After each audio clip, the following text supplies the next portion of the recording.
Hello, everyone. This is part 6 of the Mutant Epoch favored Remnant. As is the tradition of this game, I suppose, unless someone else wants to do the honors, would you like to give us a brief recap of the previous session, Andrew? Sure, will do. So last session we had a very much focused on the group of Reginald, Peabody, and Edward, along with the NPCs Murdoch and they weren't so much involved in this adventure. However, we came into finally made it into the city of Gearshift, or the town of Gearshift. And once inside, we met up with the ruler of this town, who is Maxwell, sometimes known as King Maxwell to some. Um, and he ended up showing us the wonders of this highly advanced city by the standards of most of these places. This large underground complex, and a couple of characters met up with other NPCs. I know that Peabody met up with an old friend, and they went off and talked, while Edward and Reginald also had some words with Maxwell. Struck came to a sort of agreement about some mutual support between the cities of Gearshift and Shamrock, but also we got news that a large marauding band is heading towards the city of Shamrock, endangering the population. So the party is sort of split over its priorities at the moment with that group, and that's sort of where we ended, with many arguments and inter-party sort of conflict. So that was it. Indeed was.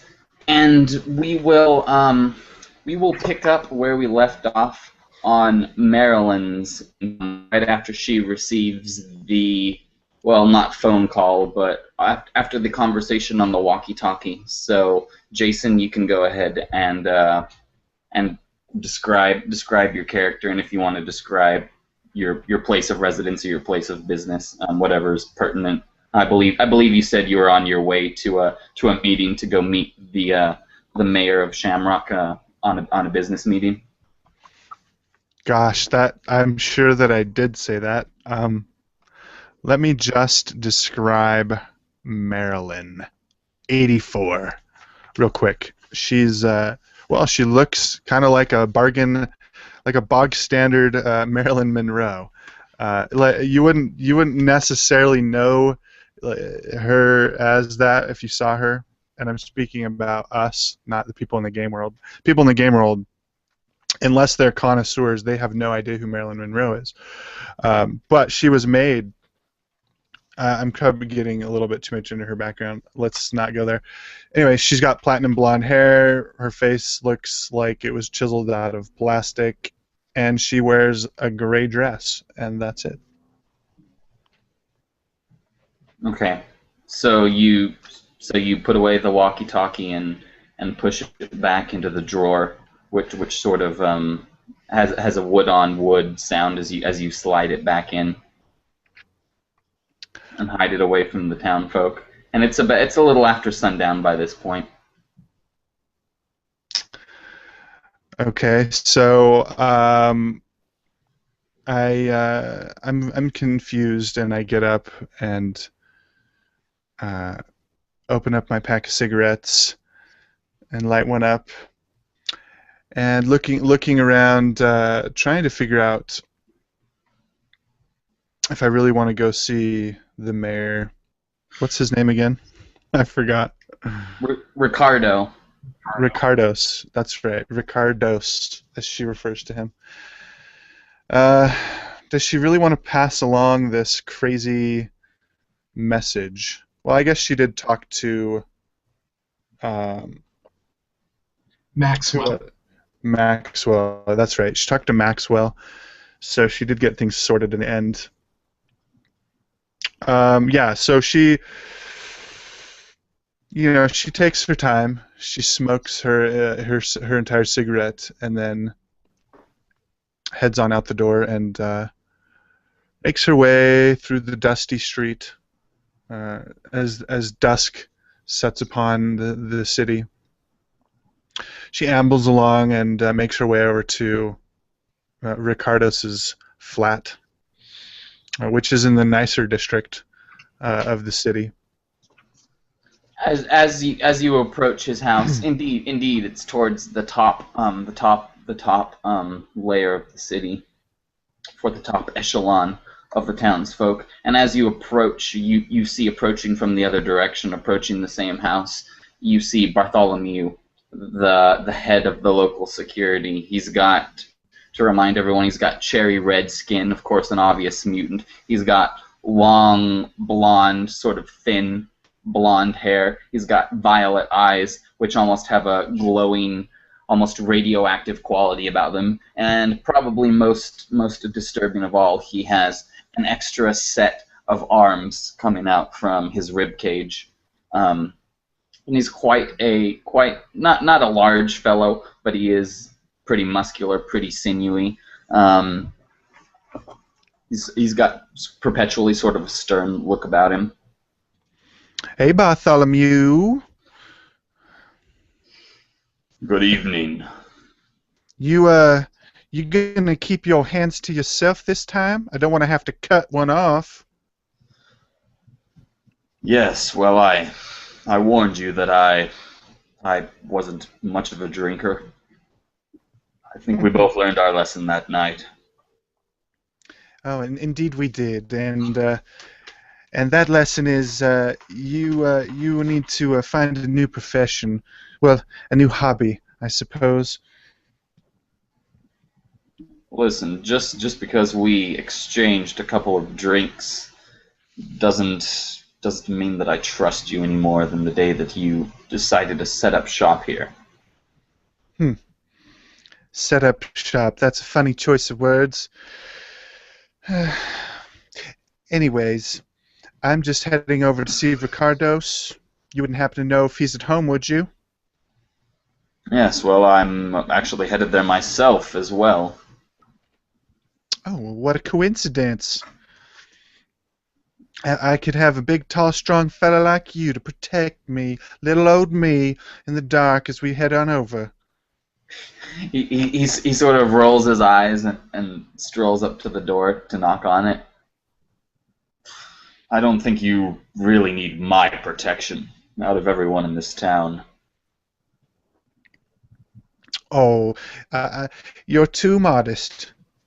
Well, I've heard the stories about what you used to do out in the wastes, how you used to make your living. Oh, really? What exactly have you heard?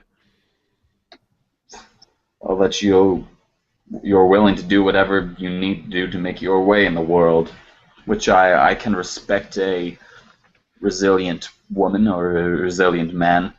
However, there are laws and a system by which we abide here. Laws. Right. I never was much of a fan for laws, that's for sure. Yes. And therein lies the problem. And it's about that time that the door opens up to the mayor, who, to refresh, the mayor is he's a pure strain. He is a pure, normal human, as it were, although I don't know how normal they are in this day and age, being the minority. But on this arid summer night, he opens the door, and the door doesn't even squeak open. It glides with complete silence, and you both have to look down. He stands barely over 5 feet tall, probably about 5'2". He has sort of gray hair in an unnatural part. My friends, come inside. He says as he ushers you in. Bartholomew sort of sternly walks inside, not once acknowledging either him or you. You wouldn't believe what Bartholomew here. He was nice enough to walk me on over to your place. How do you like them manners? Well, yeah, he's a good man, a good, honest man. He does his part and then some. I don't think we'd still be alive without him, to be honest. You know, I'd do his part as well, but I don't think he'd smile on that too kindly. Bartholomew's just sort of messing with a piece of tapestry, not really impressed with the praise. No, he doesn't seem annoyed, but he doesn't seem really impressed with the praise given to him. Would you like to speak to the mayor first, or should I go?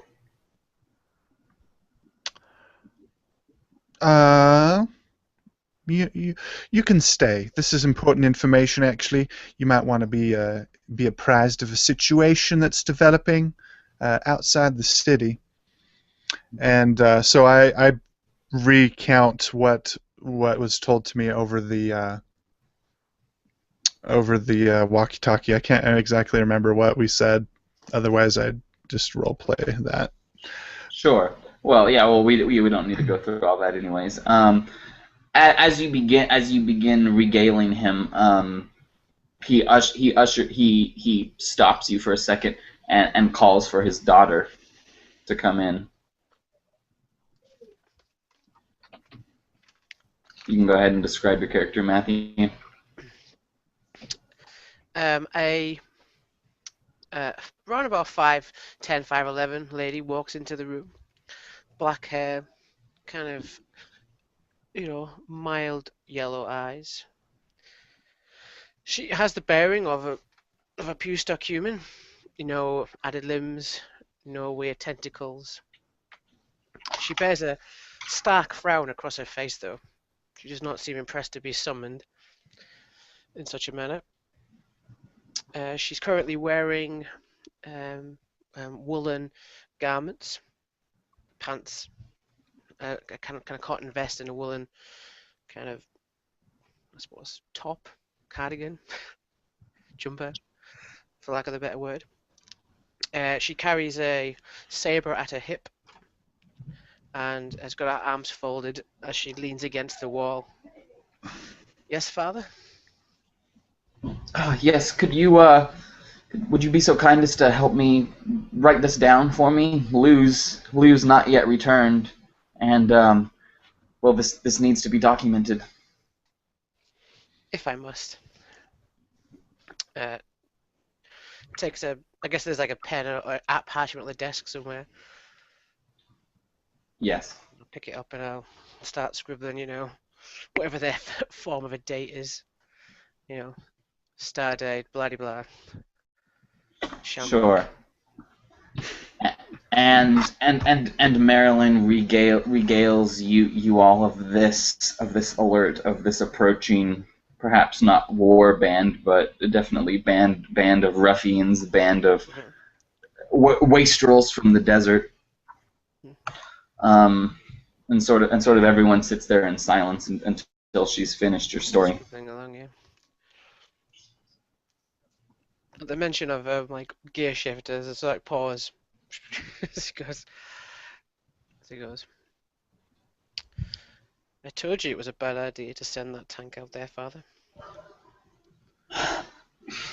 Perhaps so. What are we going to do? I mean, we don't have the tank. We don't have Donovan. Olu. We could have hired that giant black bear and that filth-ridden adventurer. What's his name? Dilly Duck? John Billy Smoke. Buck. Okay. Yes, I'll never forget him. Ah, of course, Billy Buck. We could have Still hired have a them score to settle. in their absence. But no, you sent them off with some Turtlefolk to do some pointless negotiating. Who's going to take care of this town if we get attacked? Oh, jeez. The mayor's obviously noticeably distraught. We have about 36 men employed in the guard right now. Only a little over half of them have ever seen any action or know how to efficiently wield a blade. I put in brackets on the parchment. I told you so. Yeah, I must admit it does seem, forgive me, Marilyn, but it does seem a bit fishy that, well, an ex-raider, moreover one who's been affiliated with Gearshift and its people in the past, it seems a bit fishy that it should be you who's bringing us this information. Oh, well,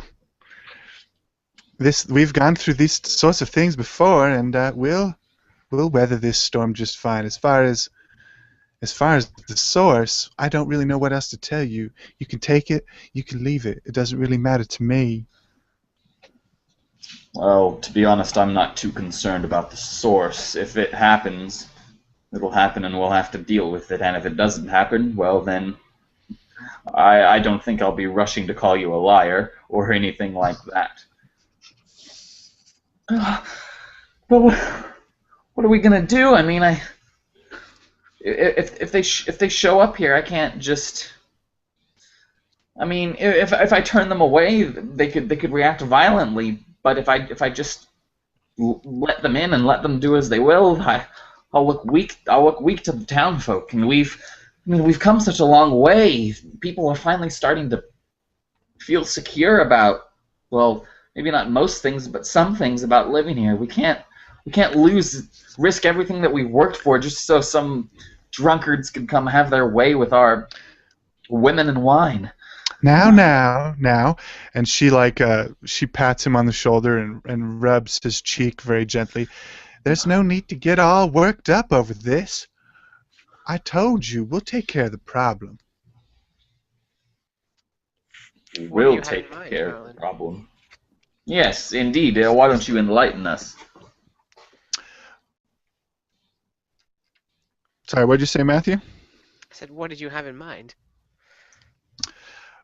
Well, we do have a small stash of explosives that, sorry to inform you of this in this way, but we do have a small stash of explosives, ordnance, as we call it in the business, that is really burning a metaphorical hole in my pocket. And I suppose we could set up some traps, lead them into, how you say, an ambush? You mean when you moved into the city, built out at the side of the mountain, you brought along a pallet of explosives with you? Well, several pallets, but yes, more or less. I mean, I wasn't just going to let all that good stuff go to waste, was I? Well, no, I suspect not. I suspect that you murdered whoever had it in the first place, and that you're probably on the run from them, and that's why you're holed up here. And listen, none of that is my concern. My concern is making sure that the people of Shamrock live another day, and I live another day as well. Perhaps we can utilize this. However, it seems as though it would be best to perhaps do it at the farthest proximity from the city as possible. You're forgetting something very important, Father. No one ever does anything for free. I'm struggling. I'm sure Marilyn has a price for her help. Oh, of course she does. I've already got this blundering bear and her teenage southern junkie on commission for this town, and the farm boy and his crew. Why not? Why can't I owe someone else a favor? Sure. Oh, jeez. You worry too much, Ricardos. Yes, well, perhaps there could be mutual benefit for this, of course. I don't know what sort of affiliation or reputation you have amongst these raiders, Marilyn, but of course it would behoove you to protect your own safety as well. And if you could prove yourself to be reliable, well then you certainly could have an easier time of it here in the city. Well, naturally, I have certain interests in this city and in any sort of fixed location as my business interests dictate. So yes, I would be willing to help you for a minimal minimal entry fee, let's call it. How generous of you. So, yes, I agree. So you're wanting to get paid to help us survive, us who have provided a place for you to live these past years. And as he says this, his violet eyes sort of grow in intensity. I wouldn't say pay is the right word, more like sort of a donation.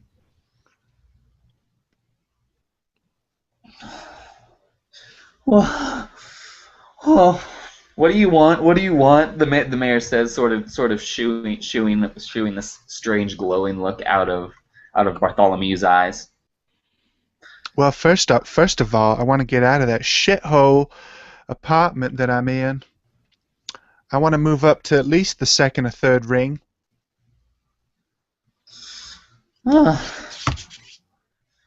Yeah, perhaps. I think there's a spot that just opened up. This job is stressful. Listen, I'll see what I could do as far as getting you a nicer place. You two just figure out the best defensive maneuvers and how we're gonna handle this. Will do, sugar. It's about that time that there's a knocking on the door, but sort of a strange clicking sort of a knock that doesn't sound like knuckles. And the mayor sort of doggedly goes to open the door and opens it up to find a bestial human on the other side. A pig man, not a boar, but a domestic pig. He has, of course, sort of the body of a human, more or less, but the head and facial features much like a pig. Most noticeably, besides the pig nose, he's got two sort of short but very robust tusks jutting out of his thick lower lip. He sort of looks a bit taken aback. Oh, didn't mean to interrupt you. No, it's fine. It's fine. I think they were just on their way out. He says as Bartholomew, and Bartholomew walks past him. Yes, quite. I think we're done here. And I close the parchment up and put it on the desk.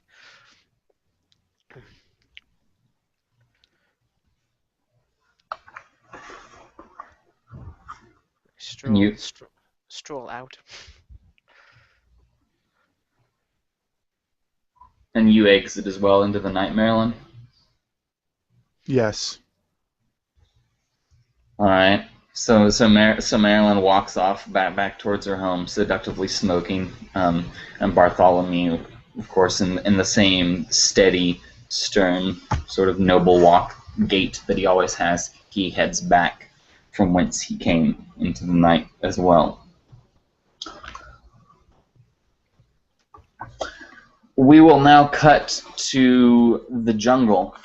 It's also night here. In fact, probably a few hours later from that, it's in the dead of night. But it is by no means anywhere as quiet as the mountainside of Shamrock, where you can only hear the wind here in the jungle you can hear just about everything but the wind, as insects and mammals and lizards, reptiles and amphibians, and even large spiders, you can hear them scurrying across on leaves and twigs and branches, for no part of this floor in this forest or in this jungle is really bare. There's foliage or the remains of it everywhere.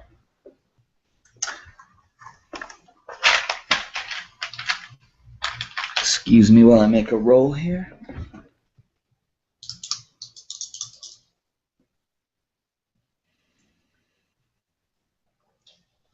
All right, Edward, can you make excuse me, not Edward, Lou. Lou, make a perception roll for me here. All right.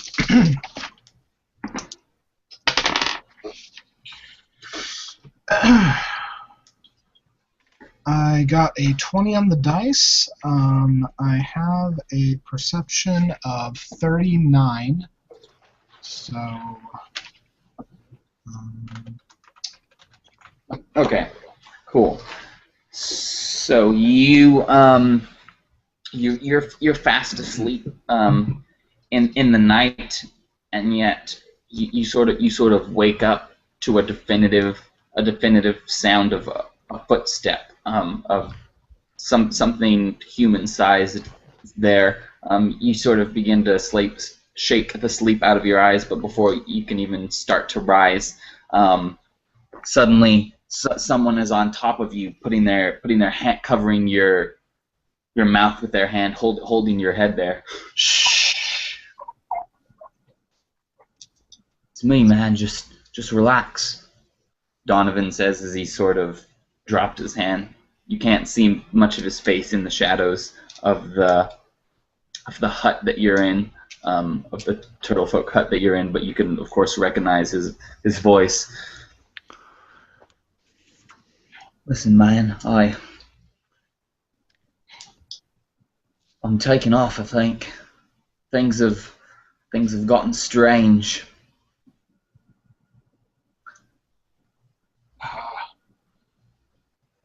Well, I suppose that's within your right if you so choose to do that.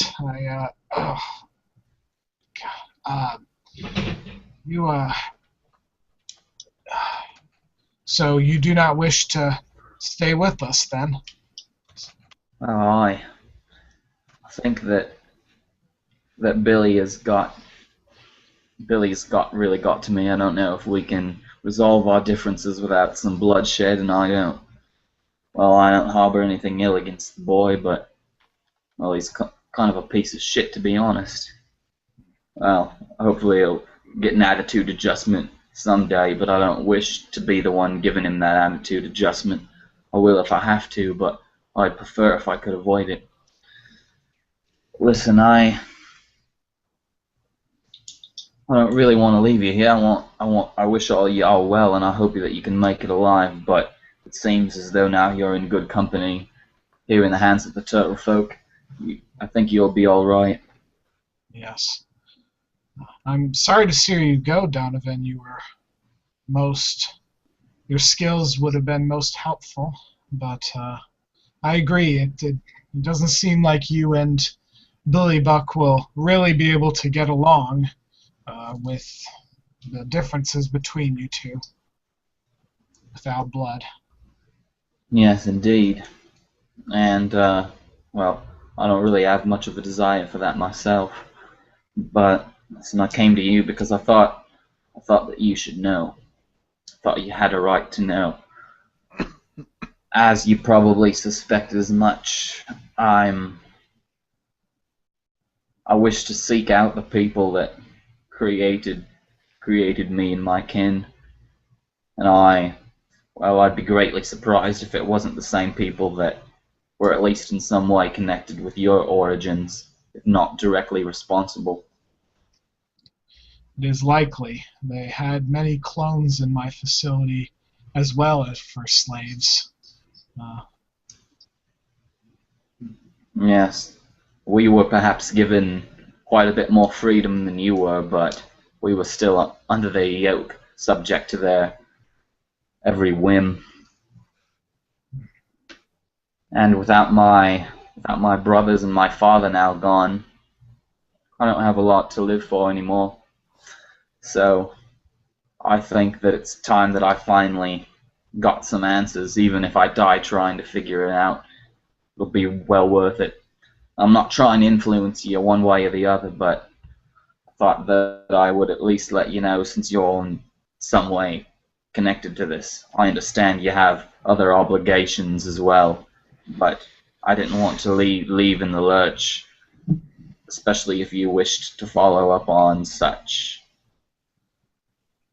Sort of give him a look like there's a very strong part of me that kind of almost wants to go with him and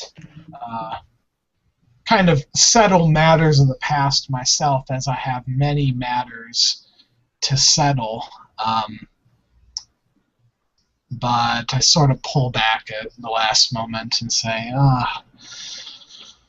I'd want to.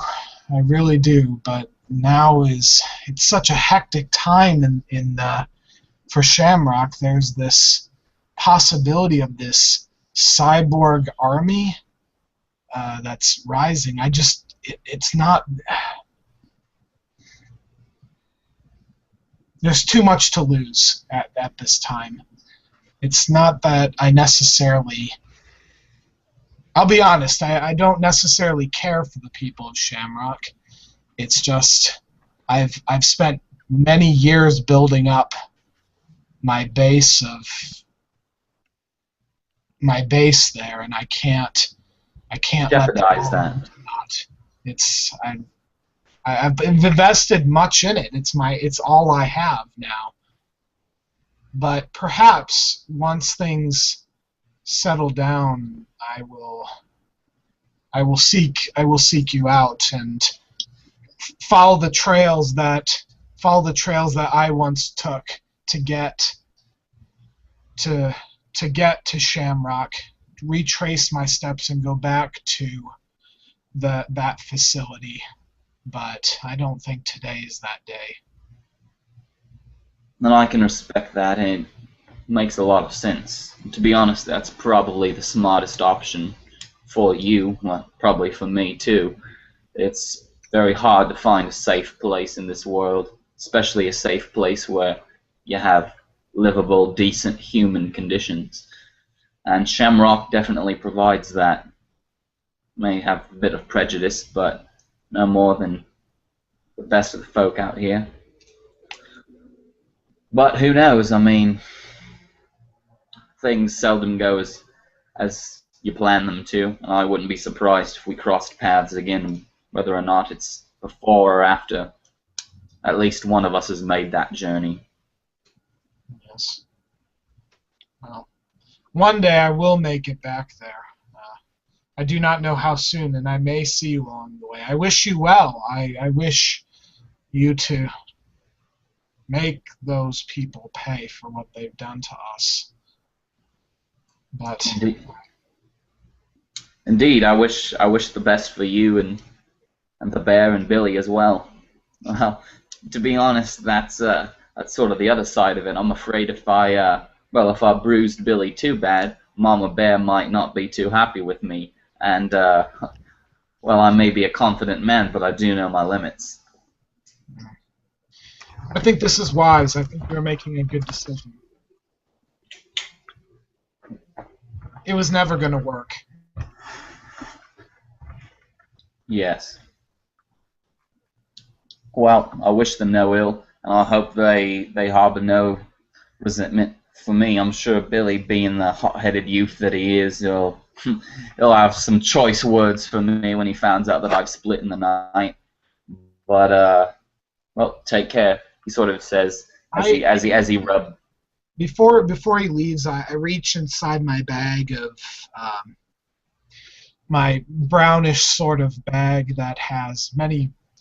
It's many nice smells kind of emanate out of it as I open the bag, and I reach in there and grab a small a small flask of something of a clearish sort of liquid and some bandages, and I sort of hand it to him and say, "Here, have these. It's not much, but if you rub this on a wound or anything you might get, it will help it numb it a bit. And yes, I wish you well."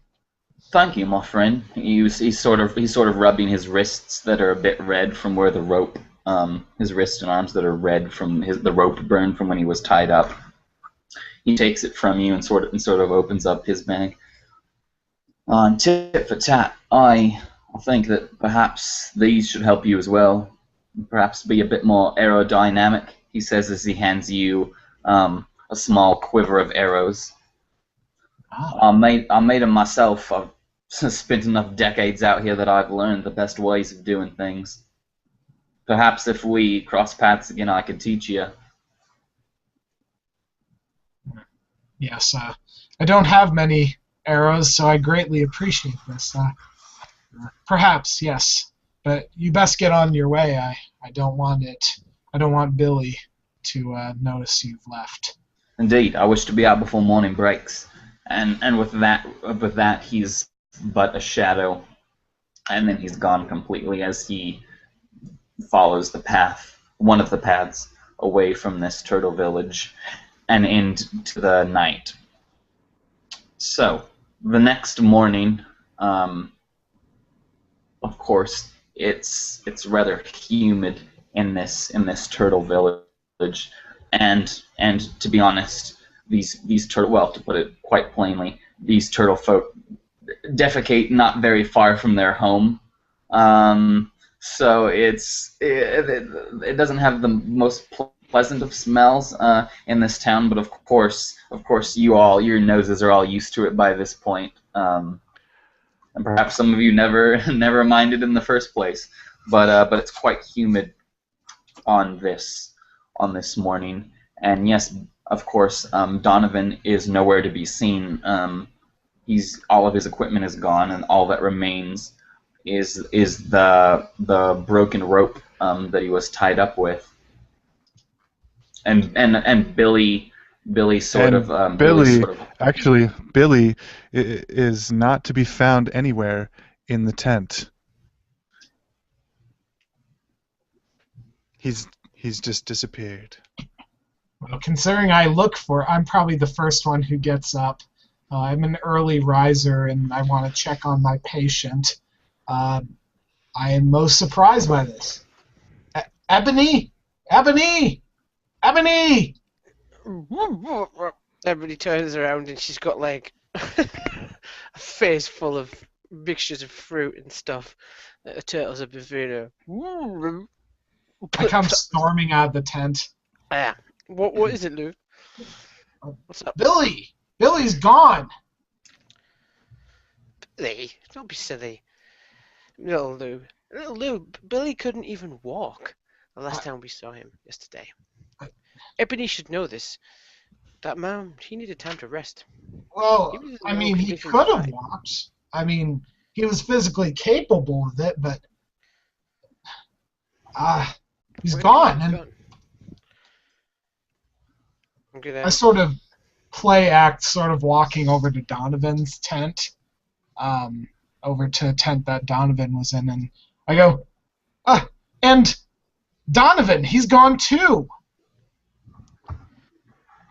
I'm like, uh-oh. Do you think maybe do you think they like went off and like to kill each other? Ebony's papa always used to say, one strange thing is just a strange thing. But two, that ain't a coincidence, Lou. Maybe they've gone off to settle their differences quiet like.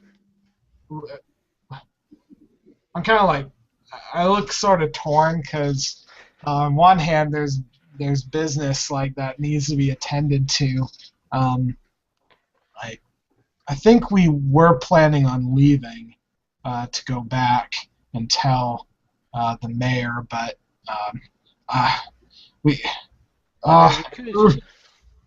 the mayor's got to know about this threat, this cyborg army, but where, do you know how to I don't know, find him? Could you find him in this place? Where would he have gone? You know him better than I do. I will look. I will have a look, Lou. I will see if I can pick up his trail. But if Billy Buck don't want to be found, he has a tendency to disappear. I mean, I could tell you stories of one time that we were raiding this little village, and it was glorious times. And he just went right over this cliff, and nobody saw him for a good 2 months.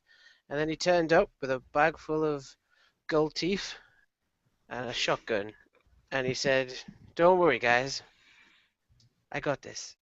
And that's all we said on the matter. Billy Buck is like that. Yes. Yes. He is definitely like that. Yes. I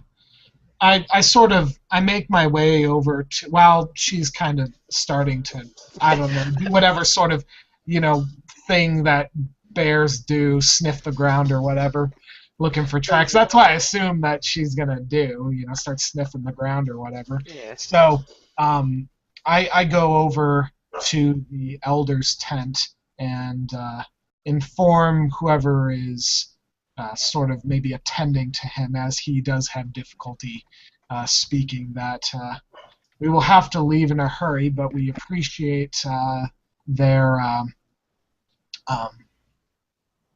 they're giving us sanctuary in this hostile place, and but we must go and must inform our leader that of this development, and we also seem to be missing a couple of our group, and find them as well.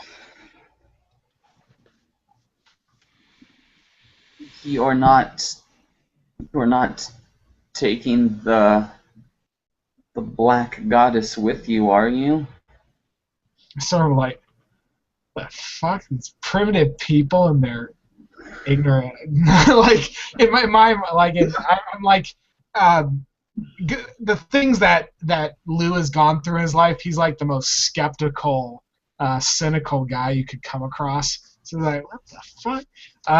And no, yes, unfortunately, she must come with us, and her spirit is needed in the dark times that are to come. But we will bring her back to protect this village of yours. So you're leaving us with you. So you're leaving us then? Yes, I for one need to. I must speak to our leader. Well, we hope that you do not perish. The jungle can be very unforgiving, very hungry. Yes, that's why I must take the Black Goddess with me. Her powerful spirit will be needed to protect the message. Then so be it. The elders are still deciding what they must do. They are slow to decide, however, it seems as though their decision has already been made, and it's very difficult to get them to change their mind. It seems as though we will be traveling to Shamrock ourselves, so perhaps we will see you in a few days' time. Yes. Ebony has been wandering around the camp looking see if she can find telltale signs of Billy's travel, like footprints, obviously dead bodies, gunshots, graffiti on, You find his footprints about maybe 20 meters. Well, you pick up his trail about 20 meters out into the woods, and he appears to have headed. Well, actually, never mind. That's all I'm going to say. Is it like back the way we came, or another direction, like back towards Shamrock or somewhere else? Just to explain it to Lou, just so I like he's gone off in a direction. Yeah, Lou is hopeless with this stuff. John, which direction did Donovan go? Donovan, you make a perception roll, Jason. Okay. I also have the tracking skill here. I'm not sure what. Yeah, that'll help. Yeah, that'll definitely help.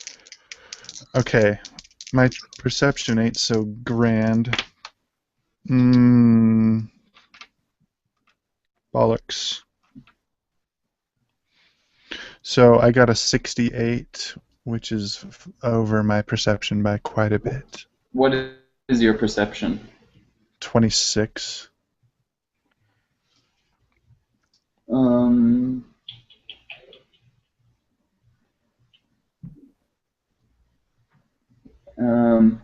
Okay, and did you got, how much was it?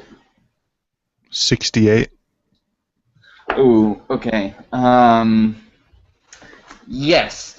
Well, you headed in the direction with which you thought that Donovan went, which coincidentally happens to be on the trail that's headed back towards Shamrock.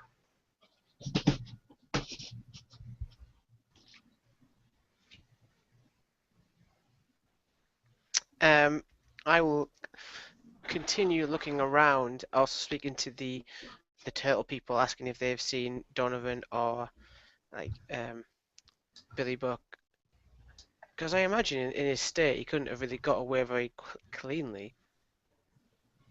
He was near bags and bones when I last saw him. Like, where's his stuff? Where's Donovan's stuff?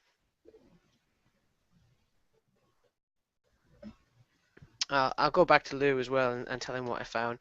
I'll be like, Lou, I think I found a track that could be Billy Buck's. It's humanish, heading towards Shamrock, I believe. Ah, yes, you smelled him out. Excellent job. Yes. Perhaps we will, well, as quickly as we can. I suppose if he's heading towards Shamrock, that is the direction I need to go, regardless. Are we leaving? So soon? Well,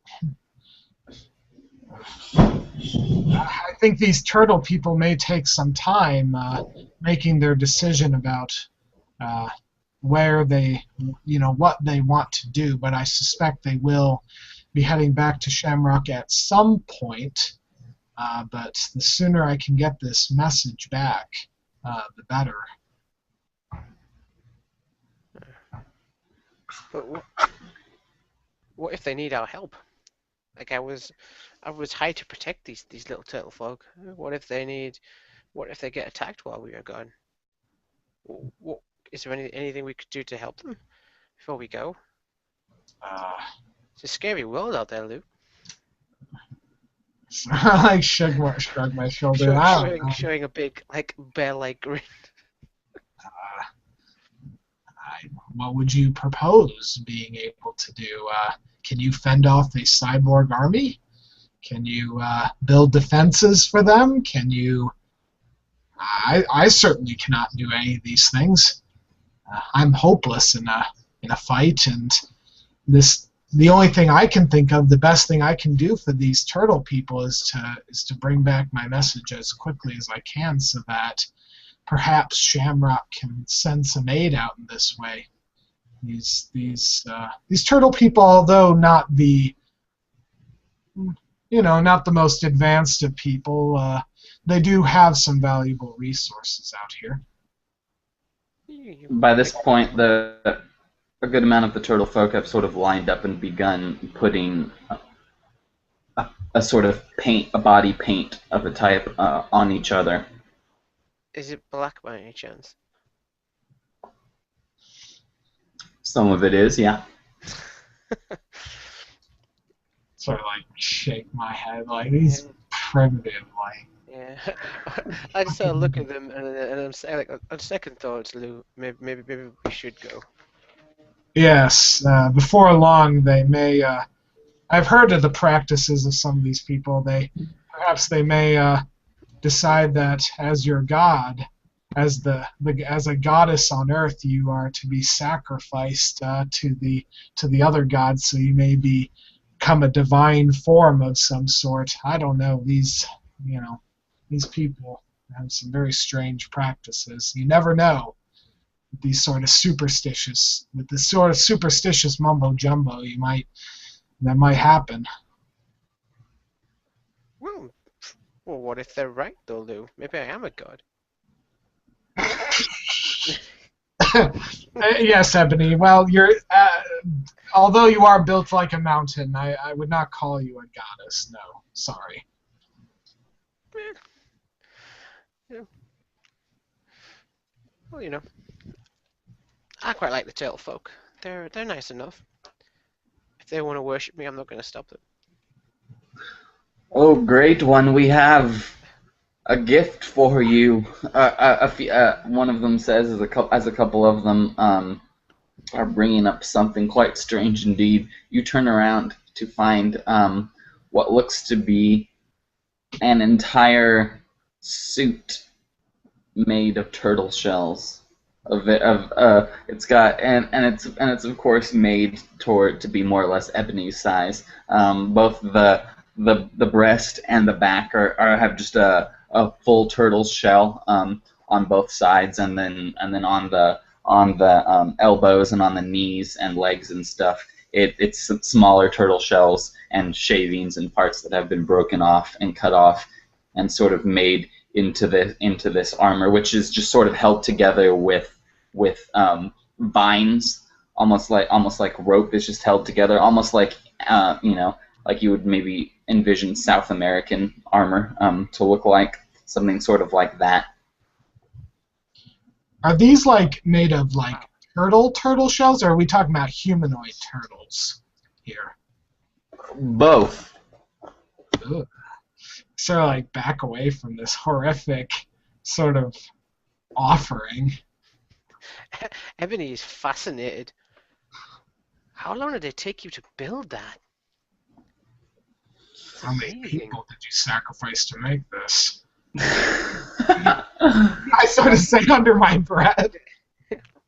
I'm walking around it. I'm inspecting it for weaknesses, and if it's actually a decent piece of armor, like, in my experience.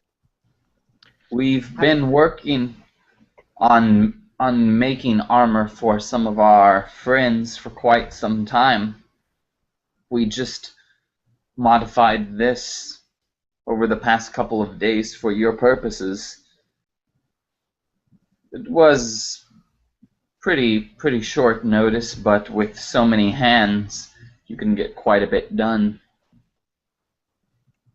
You did this for me? I don't know what to say. Ebony's touched by this gesture of as she sees it, kindness to give her a piece of armor. Most people want to shoot her rather than clothe her. You have protected us. Hopefully this will protect you one day as well. Perhaps save your life as you saved ours. I'm gonna strap it on, do the kind of slow-mo, of armors, kind of putting it on. Does it come with a helmet?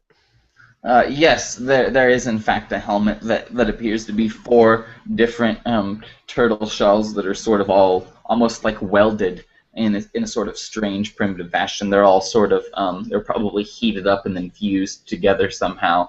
But yeah, it's sort of curved, sort of flat on all the sides, but then when they come together, it's sort of curved in a strange fashion.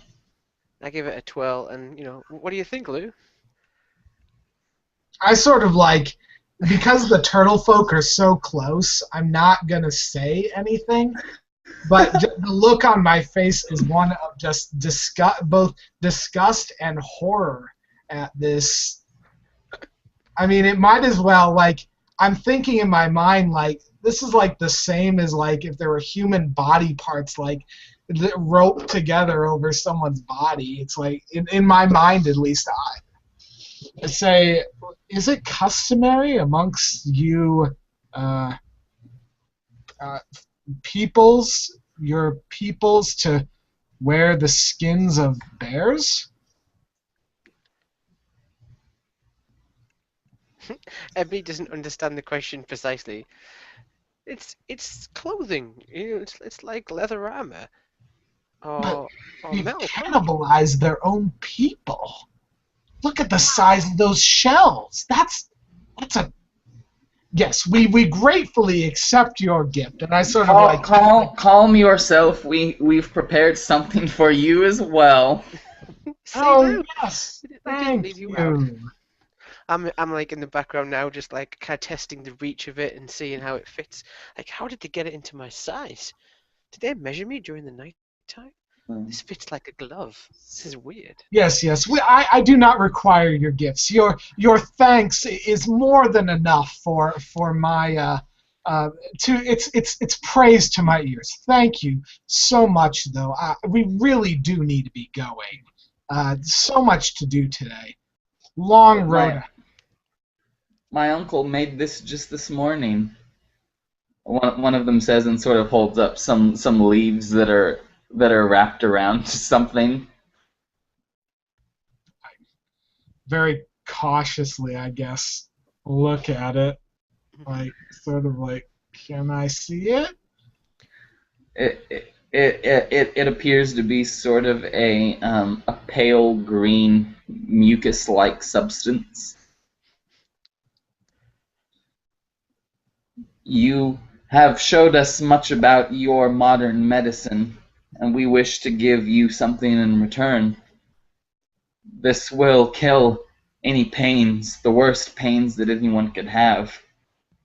Give them but a pinky of this, and it should relieve them.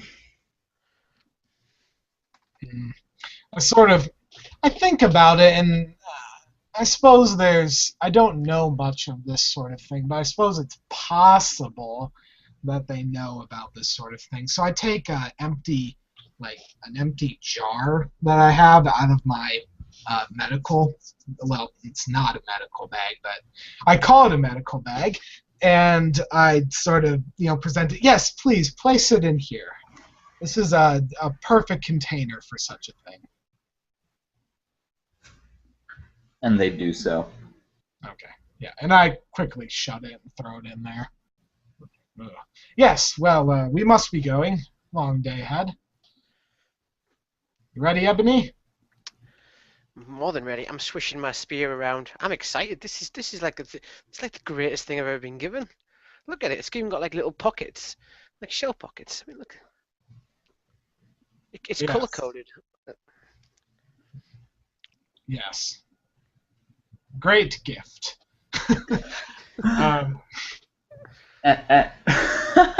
And so the sarcastic and incredibly good-looking young man and 11-foot tall bear clad in turtle armor from head to foot, which, by the way, the turtle armor is, for Ebony's purposes, fairly light and hardly restricts you at all. It's not like it's full plate or covers your entire body or anything like that.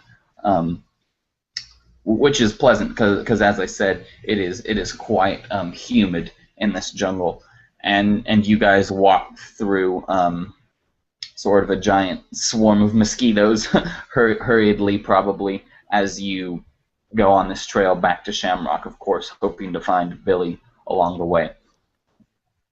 So, let us return to our characters from the last session there in Gearshift. If you will remember, I believe, gotta remember all these people's names.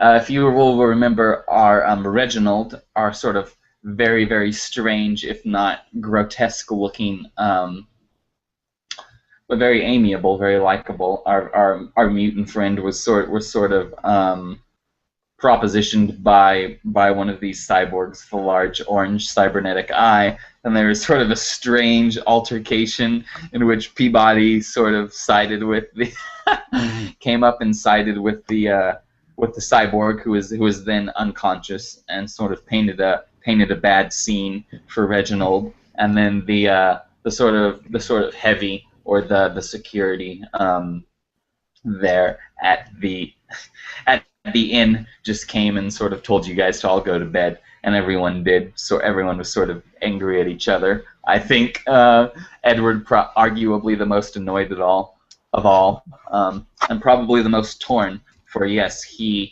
witnessed great marvels, things that his mind, and probably all of you, even Peabody to an extent, your minds can't really comprehend this strange technology, these demonic machines, and their purposes, whether they be detrimental or beneficial to the existence of mankind. So the next morning, you all wake up in this inn, and of course each of you is in your individual rooms, and each room is quite small indeed. There's about just enough room to move around, to walk around, and have enough room for the cot in there, and one little sort of ugly wooden nightstand, and that's about it for each room.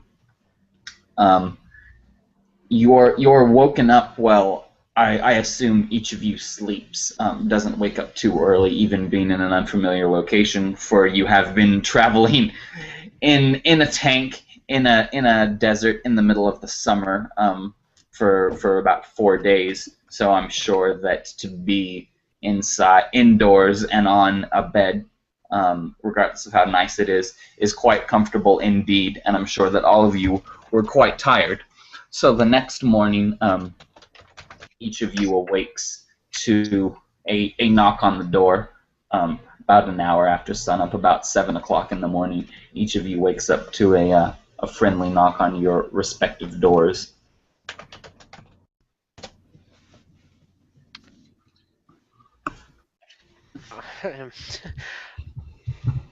Reginald is going to tell them to give him a minute, because unlike last time, he's not making the mistake of not opening his door fully armed and ready.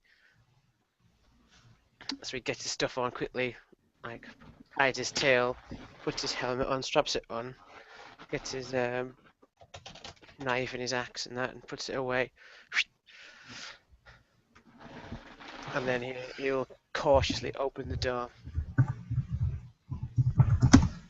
You find Maxwell to be standing outside the one of the leaders of the cyborg town. He's sort of standing there. Of course, you guys are on the second floor of this inn, and he's sort of standing with his back to you, leaning on the railing of this balcony, sort of looking over with sort of sort of daydreaming with a glazed expression on his face as he just sort of stares at the wall of the inn. I'm gonna walk forward a couple of steps, go as if to reach my arm onto his shoulder, and then pause. Reginald's not used to making physical contact with people for a long time, and sometimes his old habits kind of almost take over. He's gonna pulls his hand back, kind of puts it down, and he's like, "Can I help you, Maxwell?" Yes, I just had a bit of a surprise for all of you. As long as I'm not under arrest, I would be most interested in that surprise. Oh no, yes, we generally don't enslave people here, usually as a last resort, but by that time they usually need to be put down anyways. Well, as soon as your friends rise, we can go. I heard that you had a bit of a scene here last night after I left. A misunderstanding. Yeah, it's a curious individual wanted to speak to me about my person, and Peabody got the wrong idea. Yes, well, I almost prefer him when he was confused and dazed. Yeah, Bit of a... he does seem like a strange fellow. Well, I apologize for any inconveniences. I hope that your personage wasn't threatened or anything like that. I'm used to it. It's okay. We do have sort of a Wild West way of doing things about here, at least that's what I'm told by the historians. So, unfortunately, the bad side of that is that, well, violence can erupt. No offense, Really. but sometimes you cyborgs can be very black and white, not unlike humankind. Yes, well, we have our eccentrics and we have our radicals, just like every group. I'd like to think that we have our level-headed and open-minded people as well. And you seem to be fairly easygoing, accepting fellow yourself. I had an interesting upbringing, Maxwell. I've been around. I've encountered your kind before. So the first time wasn't too pleasant, I'll be honest. But Peabody was starting to change my mind on your outlook. But perhaps I was wrong. Perhaps I was wrong. You hear a bang come down from Edward's room, and son of a bitch! Oh, fuck! Well, I hope your friend's all right there. I'll go check on him. We'll see what the matter is. Hopefully I won't regret it. I stroll down, give his door a light knuckle. Are you okay in there, Edward? The door sort of like you have to like stand back as the door like sort of flings open, and the very upset and very tired looking Edward, with his eye stalk sort of sagging in tiredness, so it's like, who the fuck is calling at this time of the morning? Was that you?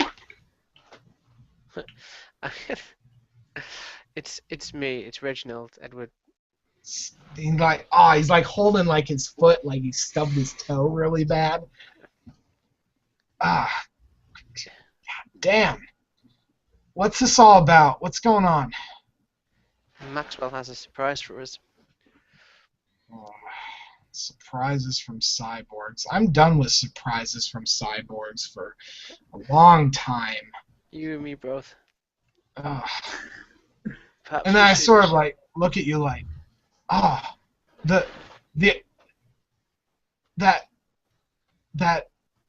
marauding band. I gotta get ready. We gotta go. And I sort of like go back in the room like I've totally forgotten about this cyborg surprise. Like that's so secondary on my mind. And I start I start getting myself ready. I'm still in my long johns. Yeah, I'm wearing some long johns. And I'm putting all my stuff in my pack. I pass him his I don't know what weapon you have. Do you have a sword or a... Edward? Yeah. Edward actually, well, he could have brought along a pitchfork, but he chose not to. He just has a bow, and what looks like was probably a machete at some point. He's a bit blunt by now. As soon as you're gonna have to pitch hay, you're gonna wish you had your pitchfork. Yeah. Well, he's very good at using it, but he's not bringing it along in a tank. Yeah. So, save some face now. yeah. To the teeth. I was gonna hand Reginald hands his your bow across the room. Yes, thank you. Oh, we gotta get going. Oh my goodness, gotta get that tank back to Shamrock. There's no time. I step out of his way as I imagine you come flying past. Oh yeah, I got on. Yeah, I'm wearing like thorny. Like I now put on like this really thorny armor that looks like the thorn. Like it looks like whatever plant material it was made out of is somehow still alive. Somehow, even though it's attached to armor. So he comes out like a bat out of hell out of the room and where's Peabody? Is he ready to go? You ready to go? I think he's marching across the wasteland right now trying to lay waste to every goddamn mutant he can find. Good point. Fuck him. All right, you got all your stuff? How are you going? I go to walk past Peabody's door. Like I go as if to just follow Edward, but then I'm like, God damn it! Just a rap. Did you say you rapped on the door? Yeah. This is just a minute. And you hear some. Sounds like some heavy clunking as legs swing out over the bed and hit the floor. Clearly, he's still in bed, and you kind of just like you jimmy the door. You're trying to open the door to speed this stupid ass process, but the door won't budge because there's something heavy blocking the way, and you kind of get the door open a little bit, and you see a leg sticking out in the crack of the door. And then you hear and the sounds of metal and something heavy being scraped across the floorboards as clearly he's moving this other cyborg that he had used to barricade the doorway.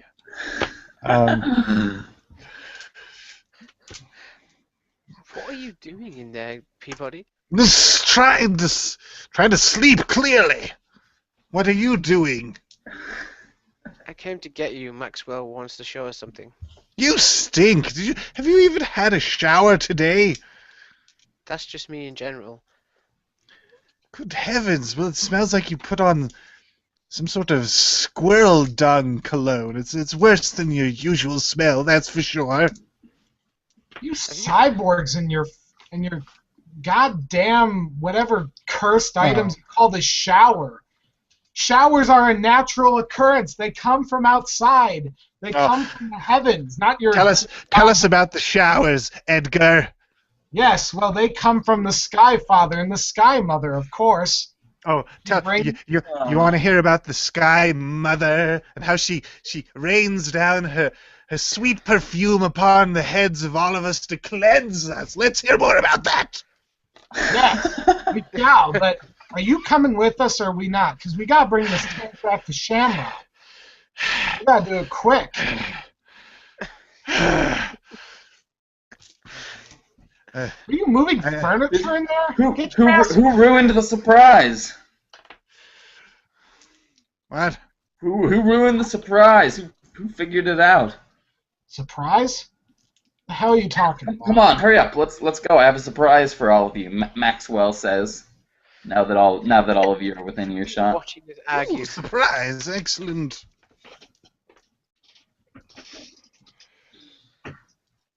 Better not take too long. We gotta go.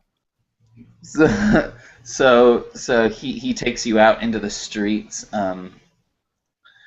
Peabody is still sort of putting on his clothes fully. As he makes your way back back into the building and then back down all those flights of stairs back into the bowels of this desert, where apparently there's a well of some sort, a cavern filled with water. And he takes you guys. Of course, you're surrounded. I mean, it is a natural cavern, so you are surrounded by stone technically, but immediately, sort of no matter where you go, you're surrounded by various parts of various machinery, some of which seems to be on, some of which doesn't seem to necessarily be working anymore. But eventually he takes you on a few different catwalks until eventually he leads you all to some stalls. Well, I don't know if you necessarily need a tutorial here, but yeah, I mean, just well, go ahead, get naked, and have a good time. There's a little dial that you just sort of pull out and turn to adjust the temperature as required. What the hell are you talking about? These I'm gonna. are. I was going to take Lou to one side, sorry, Edward to one side, and whisper to one side. They're like an ancient device. I've heard about them from back where I used to live. They apparently there's this machine which will spray you with water as if it's raining, and allow you to cleanse yourself as if you were walking on the plains during the water season. Is this that unnatural shower thing they're speaking of? This thing brought about by demons? Indeed, many prefer to call it the rain box. However, the ancients referred to it as the shower. Yes. And about this time, you see Peabody ambling up, and he doesn't have any clothes on. Well, he has a towel on, and Is the towel wrapped around his metal arm? it's wrapped around his waist, and he has a big scrub brush that he's brought with him. Clearly, he's already knew about this arrangement before you guys did, so he's all prepared.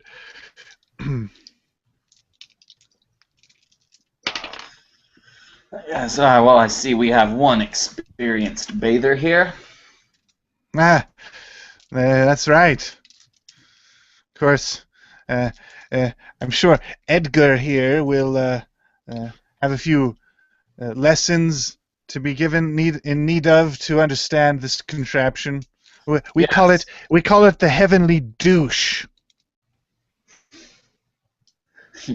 Yes, Stocks. What say you? Does it involve getting in a big body of water? I've heard of these, like a stream of water or a lake. I hope it's nothing like that. It comes down in sort of an organized drops, I suppose, somewhere between drops and a stream. I suppose if you tried to, you could drown from it, but it's nothing that you need to fear for your safety. I can't swim. I don't want to go in a such thing. No, your feet will not leave the ground. You won't be swimming. Simply, keep your mouth closed and don't shoot water up your nose, and you should be fine. His feet have already left the ground, and his heads are now in the clouds. Let's get the show on the road. And he elbows past you and heads towards the water. I thought that this would be a good example to show you guys what our technologies can offer the townsfolk of Shamrock, and you could go back and account firsthand for what you've seen here.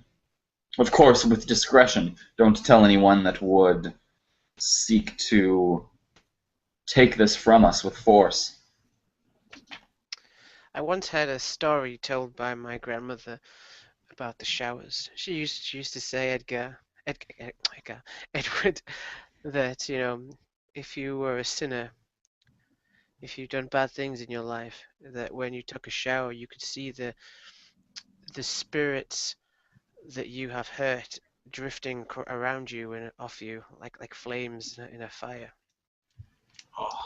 Nonsense, I heard.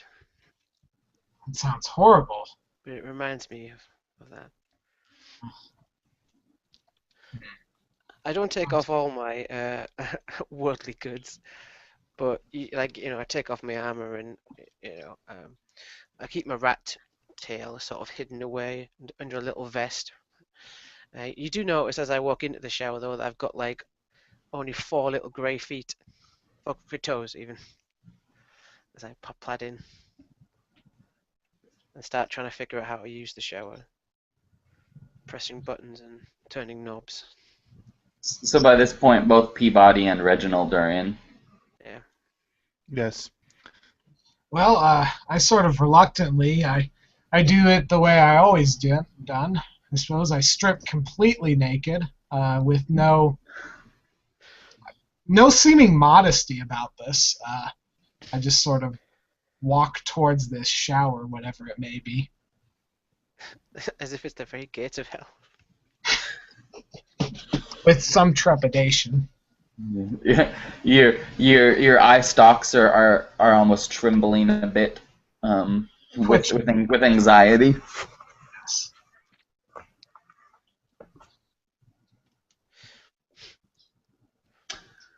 All right, and so the shower montage ensues.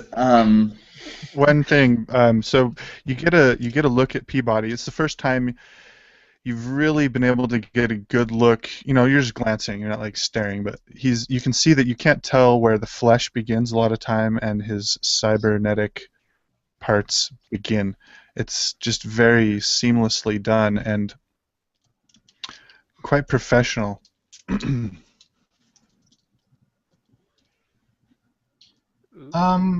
You actually do notice something about Edward now that he's completely naked. You can most of the time he actually, as is the practice of many of his people living in a very arid area, he tries to keep as much of his skin covered to avoid the sun.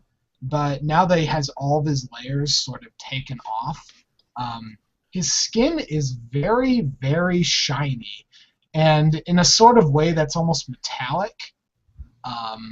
It very much shimmers.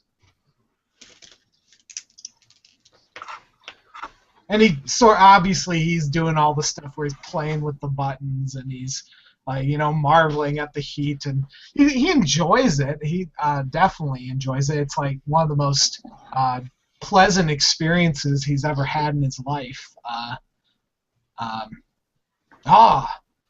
This truly is a gift from the sky mother and the Rain Man. This is the embodiment of the Rain Man on Earth. Be able to summon this sensual feeling, this rain at will. Indeed, and you smell quite a bit better besides. But what is that? Your breath smells like your very teeth are rotting away. I sort of what are you talking about? Like, I open my mouth and yeah, it's like, it's definitely, his teeth are like crusted, like there's almost this huge amount of calcification going on with his teeth, where it's just like, it's definitely, it's pretty nasty. Maybe if you stopped washing your mouth out with cow manure, you wouldn't have this problem. Don't wash my mouth with cow manure. One thing you notice with Reginald as well is, unfortunately for you guys, is as he showers, his smell gets worse. It's as if like the grime and dirt that's on his skin is like encased the smell. Like it's cracking open a Kinder Egg surprise, and it just wafts out with these horrific kind of aromas, akin to rotten fruit and dead animals and gone off. Do you smell that? It smells like a bear that died while giving birth, and then its cubs died as well. They've been sitting there in the summer heat for a week. Oh, God, I've smelled that exact thing, so I should know. Oh, wow. What is that? There must be something in the pipes or something. No, come on, my breath's not that bad. No, it's not. No, it's not that. That's only within close proximity. I mean, you don't smell that. It's coming. It's coming from him over there. That freak. Oh, I'm totally unaware of it. Like I'm just like singing away in the shower. I'm having a great time. I'm in there I'm probably in there for twice as long as any of you two. I'm just it's most such a definitely, especially when the smell starts. Yeah, my enjoyment of this nice shower has now completely left, and I make my way out and start putting everything, all the many layers back on again. Yeah. When I eventually start coming out, I'm like rinsing my ears off and stuff. And like wringing out your rabbit ears. Yeah. I think hair's all down my face. If it's all the same to you, I think I'll just meet you back up on the top. He says to Reginald. Thanks, Maxwell. This was great. Yes, your people. You have the living embodiment of the Rain Man down here. It is incredible. Hang on a second. You hear some sort of muffled, almost robotic-sounding voice coming from his pocket, and he picks up a walkie-talkie and sort of goes around the corner and talks on it for a minute. I'll see. Yeah, did you bring a young woman here with you? Yes, I think we did. She was called Shalom. We left her with our driver out by the front of Gearshift. Why'd you ask? Yes. Well, looks like people were asking about her, seeing if she was for sale. What? She's Sale? not a slave. You do slavery here? Well, like I said, typically we don't do slavery. Every man is a free man. However, if a free man comes in the city with a slave, who are we to tell him not to have that slave? We don't liberate people from their rightful owners.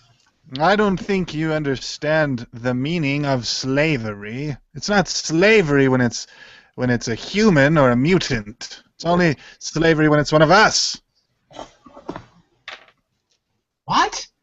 What the hell are you talking about, Peabody? I know about slavery. I know about being held in servitude. You have no right to be accusing us of slavery.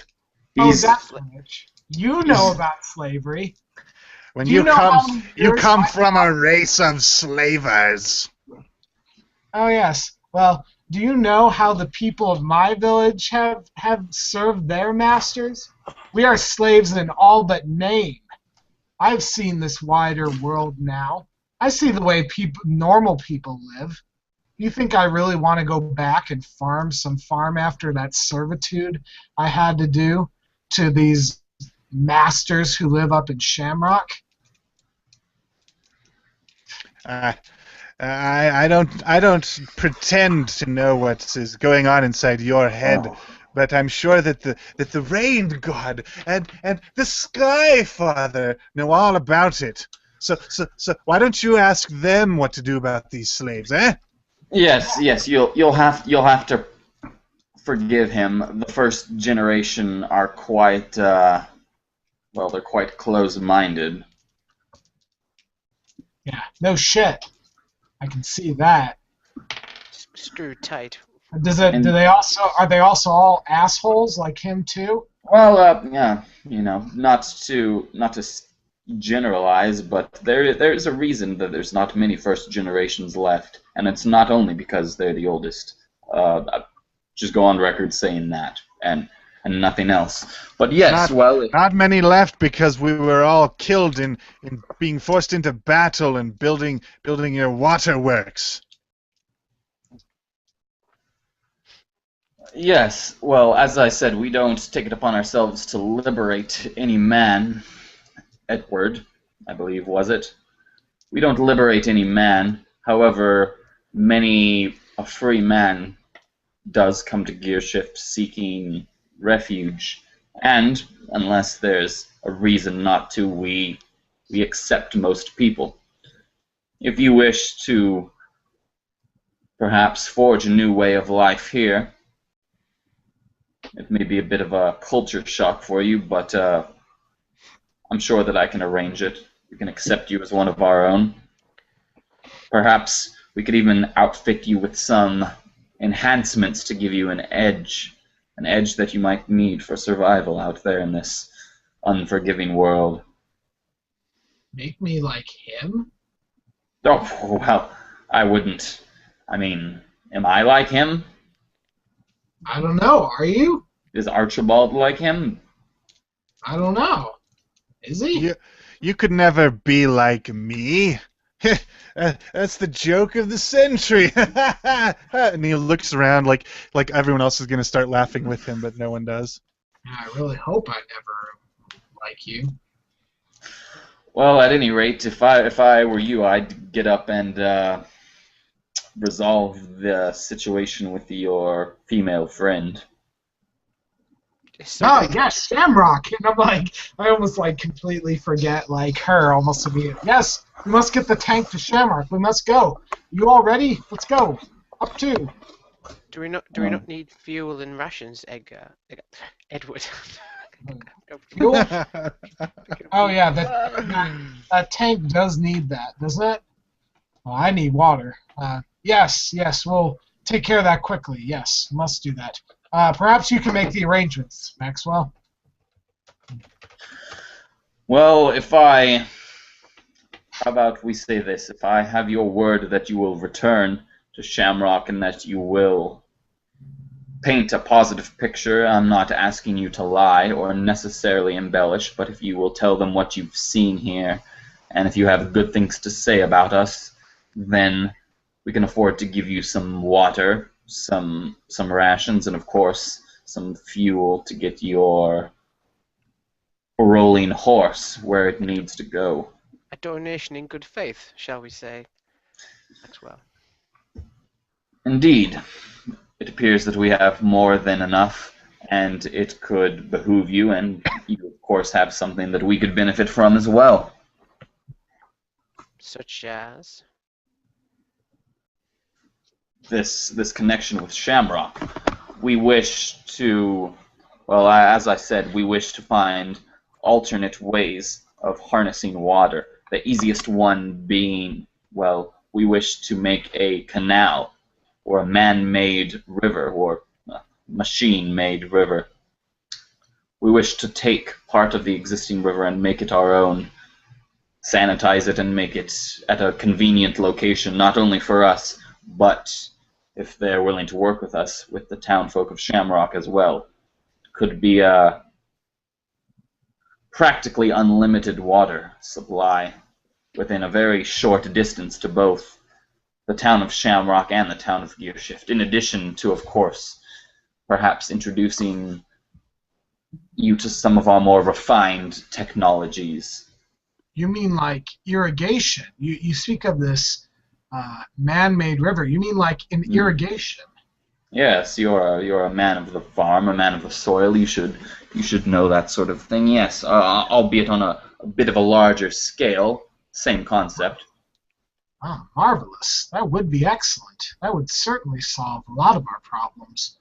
And create some new ones. Huh? Surely, we won't be the only people who would realise that would be a very valuable asset to have in our control. Indeed. It will take many months, if not years, and quite a bit of manpower and probably blood, sweat, and tears for us to do it on our own. If we have the additional hands and legs of the Shamrock townfolk, as well as their moral support and that much more protection simply by numbers alone, then I'm sure we can get it done in a lot more reasonable time frame. But, well, as you said, I don't think at any point in life you'll ever have no problems. There will always be some issue, but it's been long enough that water has been that issue. Too long. Fair enough. I will put in a good word for you. You have certainly done me no wrong here, although your technology is beyond me. I've no ill will for you. I shall speak to my comrades. And by this point, you guys have came back out on ground level, and you come out to see Charlene, who's sort of surrounded by 4 or 5 cyborg gentlemen who are sort of looking her up and down, and looking under her arms and looking at her legs and sort of examining her and asking questions to each other about her, and she's obviously reacting as you would expect her to, or as any of us would if we were in that position. She's sort of speechless, just shocked with everything around her, not only the way she's being treated, but everything about the environment that she's in. Yeah, I take my machete out of its sheath. Say, back away from her, vermin. She's not your property. She's yours then. Think what you will. She's not my property. She's not anyone's. In this town, people prove themselves. People are free, but they must first prove their worth. Yes. Tell me now, what is she willing to do to prove her worth? We do not need to abide by your strange principles. We're not from this town. And we have no plans on staying as of now. Perhaps we will not abide by your principles. I sort of look at him like daring, like, yeah, I fucking dare, like, I dare you. Just try. Try something. See what happens. Like, I am not in the mood for this shit. He sort of puts his arms around Charlene and doesn't necessarily, he's not trying to hurt her, but you can see him sort of gripping her more tightly as the sweat sort of drips off of his nose and hits the ground. Then there's sort of a shadow comes up from behind you, quite a large, broad, tall shadow, and he sort of looks up and with a sigh releases his grip and sort of storms off in the other direction. And the rest of you turn around to find your oh-so-lovable bounty hunter who had brought you here to Shamrock in the first place. You find him standing there with sort of a slight smirk, although not an ounce of friendliness in it, a slight sort of smirk on his face and a gleam in his eyes. A bit of a pleased look about himself. We need to get out of here, Edward. Remind me again, Wow. was that bounty hunter a cyborg as well? You don't know. Nothing about Okay. he has no obvious cybernetics. And most of the crew that he ran, just to clarify again too, the crew that he was with, the group of raiders, probably 2/3 of them are cybernetic, give or take, but not all of them. Some are mutants, some appear to be just normal human. There isn't really any rhyme or reason to them, but obviously they are affiliated with Gearshift, so cyborgs do make a good amount of their number, and perhaps all of them are cyborgs, but you certainly can't tell so, and it's not as apparent as most of the citizens here in Gearshift. What about that dude who was going to take the girl? He yes is an obvious cybernetic. It looks like from the waist down he's completely metal. Okay. So Peabody crosses over to stand with the metal leg guy. Oh great. He's like, better them than us. They're planning a massive work project. You might not know, an irrigation, and they want to use cyborgs, but we won't let them. No, friend. We need others to do this work. It won't be us. Not again. Are you now losing your hearing as well as your mind? He just told us that it's also Shamrock who's going to be putting in the work too. That means my people and the farmers who live in my village are going to have to use the sweat off their brow to also dig this canal. So it's That's not all about just a you. smoke screen. That's a Here. smoke screen. It's an excuse. Irrigation? What are you talking about? Irrigation? I just want a girl, a pure human girl.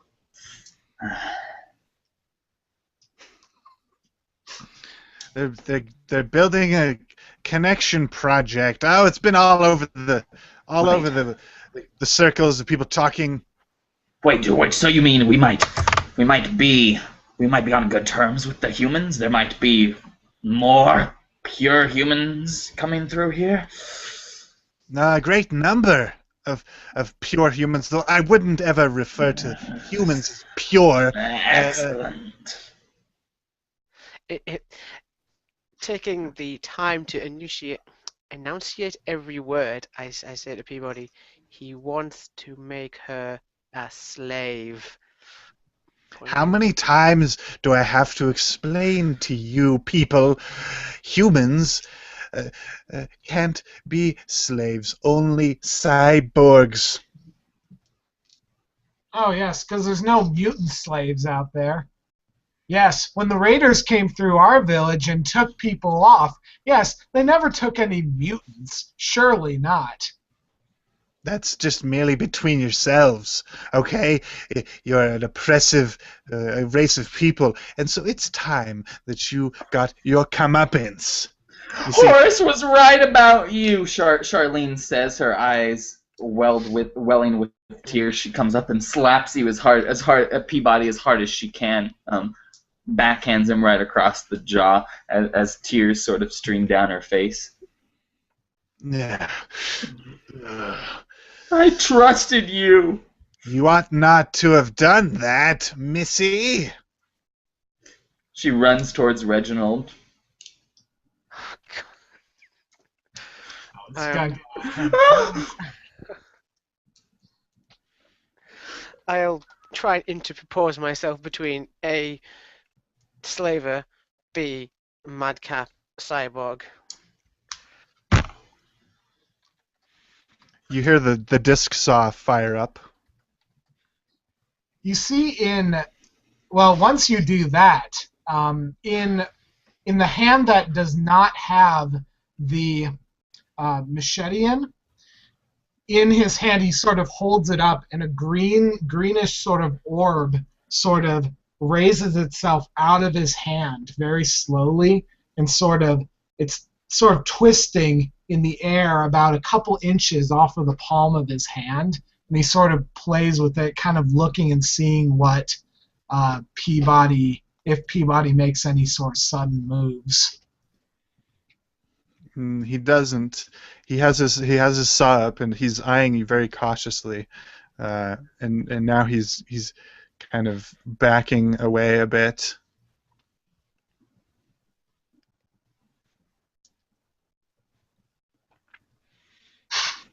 Come back.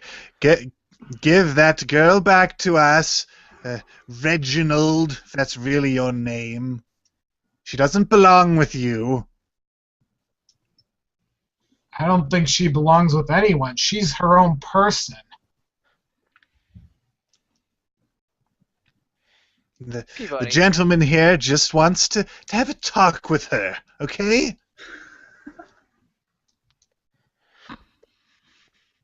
A friendly conversation among comrades. Real friendly. The girl is not for sale. You should know this. Peabody, search. You said you have data banks, yes? That you can search for information inside yourself. You told me this before in the tank. Information? What are you rambling on about? Search for the keywords slavery. Look at its definition. But really look at it. I've already explained this to you. We are not going to be slaves again. No. I hate to break up this tea party you all have going on here. The bounty hunter with straight, long black hair and a broad sort of face that resembles Attila the Hun. Sorry to break up this tea party here, but I have a proposition for you. I was talking to your tank driver about it, and, well, he was a little intoxicated at the time, so I don't know if he was just passing the buck along or what, but I wished to speak to whoever's in charge of this little posse here. I glance at Edward. That would be me, of course. Yeah, right. There may have been a time, Peabody, in which you had an equal say in this group, but I think you've lost that. And which group would that be? You and your oppressive slaver friends, or us, the true wielders of authority, the cyborgs? Because you see, this isn't Kansas anymore, Edgar. This is cyborg territory, and you and your little friends are interlopers. See this gibberish he speaks about a Kansas? This guy, he's truly mad. You can truly see, and I sort of point towards the bounty hunter guy. You can truly see he's out of his mind. Oh, now he's calling all cyborgs mad. Did you hear that, friends? Yeah. He How many of turned- you have heard about Kansas? Whatever the shit he talks about is. This guy's gone crazy. Anyone with a pair of eyes, or more than a pair, can see that he's gone mad. That's blasphemy! Arrest them! Arrest these people!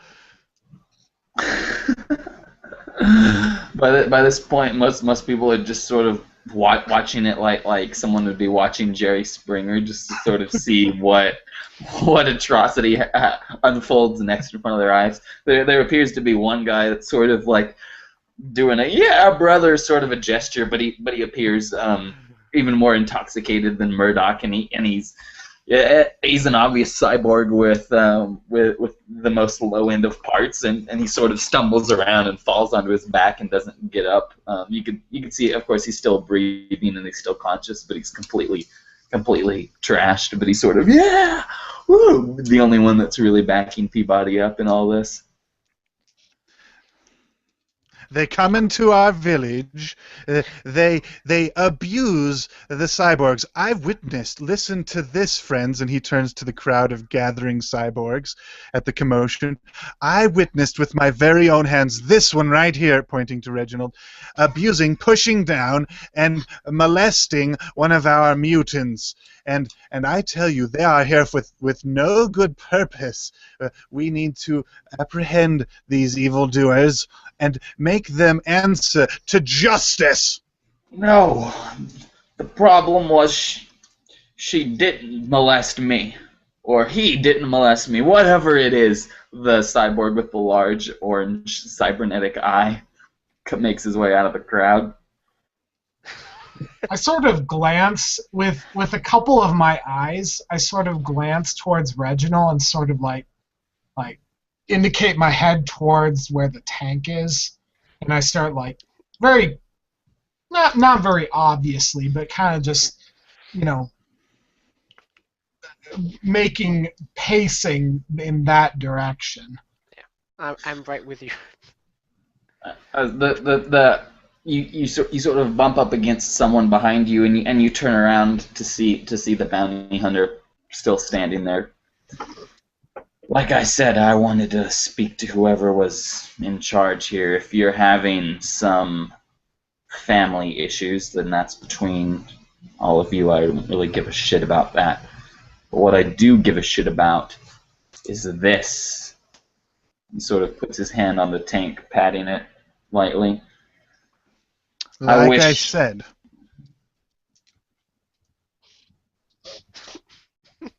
Like I said, they come into a village with a tank, and you think they have peaceful intentions? I beg to differ. Yes, well, you happened to come along with us. It's not like you were our prisoner or anything. And I was keeping a good eye on you. I had you all fooled, didn't I? Yeah, speak your piece. And I sort of, I'm now ignoring his gibberish. He's completely off the deep end. What about the tank? Yes, well, it's not too often that anyone runs across such a thing in our time, and I feel as though I could put it to better use than you could. I wish to make a trade. Well, I wish. I'd love to make a trade if it was worth it. However, it's not a trade that I can make. This does not belong to us. Poor Well, choice of words, Edward. if you're not willing to make the trade, then I'm afraid I must challenge you for it. Okay. Speak your mind. What trade? Maybe I could work out a deal with Shamrock. What is it? What sort of thing do you have in mind?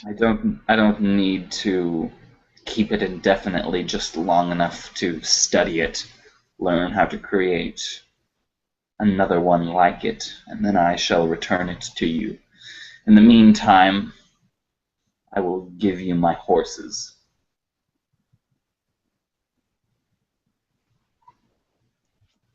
Understand, before you speak, understand that the beasts you saw us riding on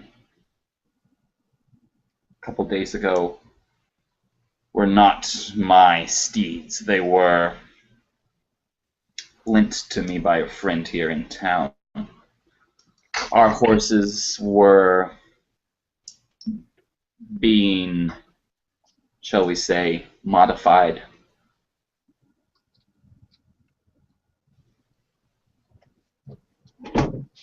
I can assure you that they travel at least as fast as this tank, probably faster.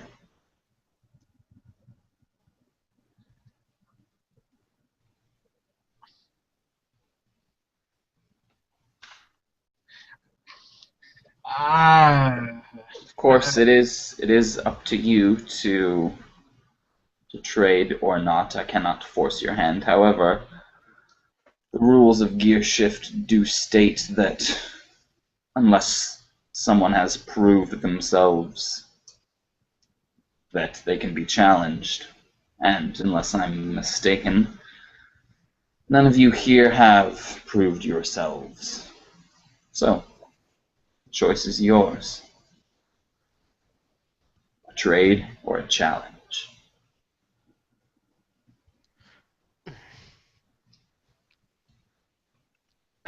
I whispered to Edward, we're as good as dead without that tank. Fucking right about that. It sounds like a terrible trade. But if we don't give him it, we're as good as dead anyway. So it looks like it's either... What would be involved in this challenge? Well, Do you mean a challenge by combat, or you refer to some sort of challenge to be completed for the town? well, typically it is a man-to-man challenge. Whatever each contestant has on them. However, there have been known to be building challenges. Forgive me for stereotyping, but I didn't assume that any of you were really savvy on repairing or building any technology. Actually, I happen to know a thing or two about technology.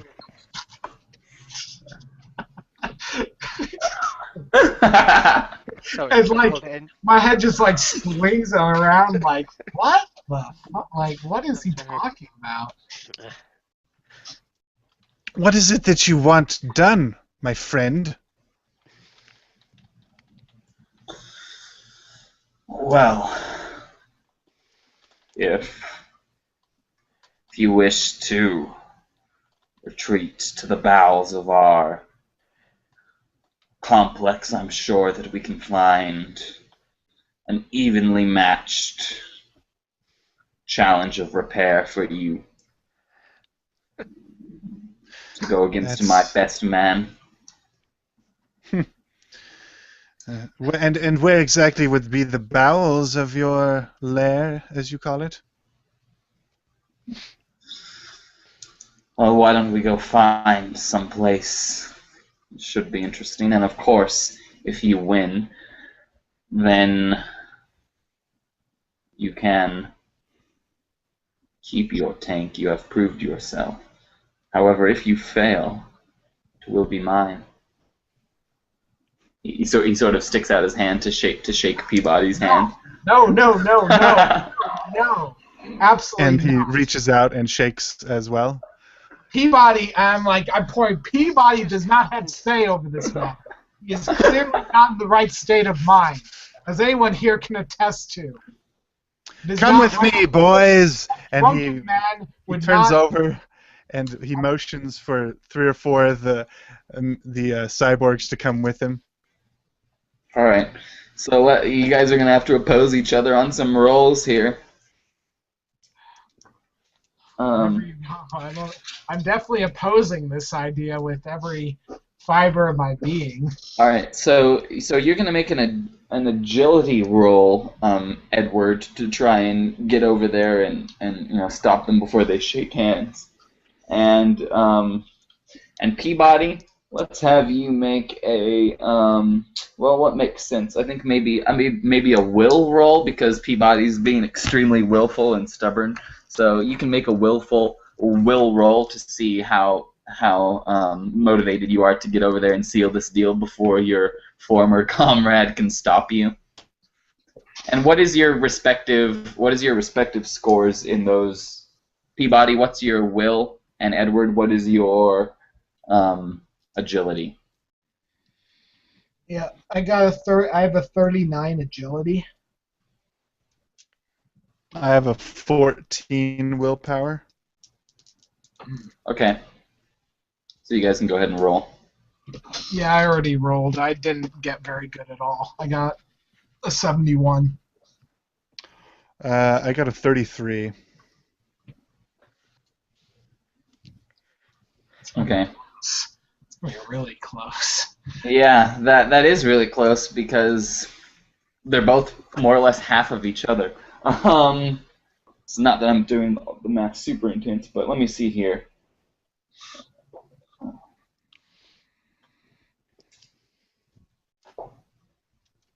All right, so Peabody goes in to make this handshake. However, Edward gets there just in the nick of time to be able to physically stop him.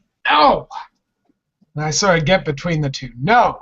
He does not have say over this. He's clearly out of his mind. You wouldn't make a deal with a drunk man. It's not truly right. He's not in the right state of mind. Well, I mean, if it served me and my comeuppance, then perhaps I would make a deal with a drunken man. Yes, well, I'm sure you would.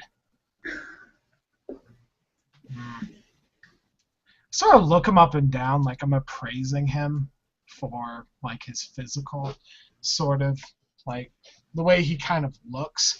Does he look cybernetic? Does he look more human? Does he look mutant at all? This bounty hunter? Yeah, that's what I'm glancing up and down, appraising him. You can't see, although he does have some sort of fancy doodads and pieces of equipment that are of course from the cyborgs, that are really beyond your comprehension. You don't know what they're all about. You don't see any actual cybernetics or any artificial limbs or anything like that. And you don't see any discoloration in his skin. You don't see any extra eyes or hidden tentacles or anything to give him away as a mutant. And in fact, really, the only thing that you notice about him is, he's not monstrously big, but or anything, but he seems particularly healthy, especially for being someone who wanders around the desert. He seems to be his neck is quite thick, and all of his muscles are quite sinewy and almost perfect. He seems to almost be an ideal human specimen, albeit probably not a very cute or pretty one. He seems to be almost ideal, almost Herculean. I think that's how you pronounce that word. He seems to be almost a demigod in a lot of ways. I think we will need to speak of this. I will need to speak to my companion Companions? As I sort of like, I'm not really sure which one I want to say at this moment, as I don't know what I consider Peabody at this moment. I will have to discuss this if you will give us some time. Yes, indeed, I shall be drinking over there in the bar. Come and speak to me in a couple hours after you have decided. He sort of makes his way off. Do I know where Murdoch is? Do not. Probably drunk. I'm gonna go look for Murdoch. He did promise you that he'd stick around the tank, so you assume that he's somewhere nearby. Yeah, I go off and look for him. Okay. You eventually find him inside of the tank in quite a deep sleep. Probably a drunken sleep, no doubt. Murdoch, That's Murdoch! what I'm doing. wake up! You have to kick him repeatedly and even lift him up a couple of times before he sort of doggedly stumbles to his feet and begins reaching for his flask. You awake? We'll be in a minute. What's up? Stop that. Sorry, slap that way. Stop that. I thought you wanted me to wake up. Yes, exactly. Hair of the dog that bit you. Sort of, I kind of pop out of the tank and sort of look around and see if I see any of the men of that bounty hunter's company. You see some in close proximity. They're not like eavesdropping or paying attention to you, but yeah, there's some about. Are you in a state to drive? Yeah, we'll be in about a half hour or so. Why are we taking up out of here? Yes. Oh, Soon. oh shit! Where's Charlene? She wasn't too happy last night. I mean, you guys just went off and left us, and well, she started exploring, and I think she got kind of out of her element or something. I don't know. I was hanging out with the guys. Yes, I can see that. Yes, well, get yourself together. We'll probably be leaving soon. I get out of the tank and I walk over to Reginald. Yeah, I'm still with Charlene. I've been speaking to her quietly, like in this intervening time, telling her, I give her like a little like piece of, I don't know, like a little bit of junk on me, like I don't know, maybe a coin or a bit of metal, and I kind of like inscribe like a little R onto it, and just tell her, like, if anyone asks again, tell them you belong to me, because I need a human servant. You're not my slave. You're not. I don't own you, but just while we're in the town, if anyone asks, tell them to come see me, and I will deal with it. Okay. Thank you. Our only cyborg friend in this entire place has lost it, so we need to stick together. I don't know if he ever had all his marbles to begin with. I'll see if I can reason with him. I don't think Peabody's a bad person, if you could say that. I just think he's confused. And we will end our our scene or our narrative with those characters for now there, as they decide on what to do with both this challenge and with their comrade, who is sort of redefining his relationship with them. So, about this time, it's about noon or nearly that by this time in Shamrock. Of course, it's the day after that brief meeting between the mayor and Bartholomew and Marilyn. It's about, like I said, it's about noon, and Bartholomew is sort of approaching Marilyn at the aforementioned time to discuss sort of both their possible defensive maneuvers and what action they decide to take once these people approach.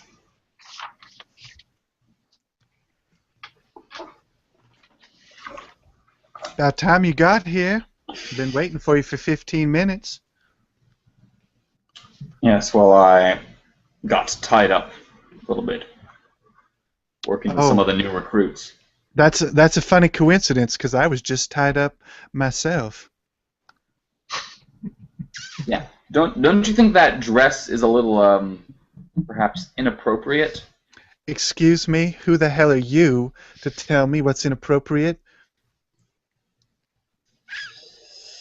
No one at all. I mean, just because someone's guilty of something doesn't mean that they're necessarily a hypocrite when they point that same thing out to another person. I mean, for a drunk to call another drunk out on his alcoholism isn't really being a hypocrite. I mean, if anything, he's speaking from experience. Oh, is that right, Socrates? When did you become the philosopher of the city? Listen, you obviously don't care for me, and actually, I like you quite a bit, sugar. Oh, well, what are you, just some sort of a tease then? I mean, you invite me over for drinks, and then once I've had a few drinks, then you send me home? I just wasn't in the mood, I guess you could say.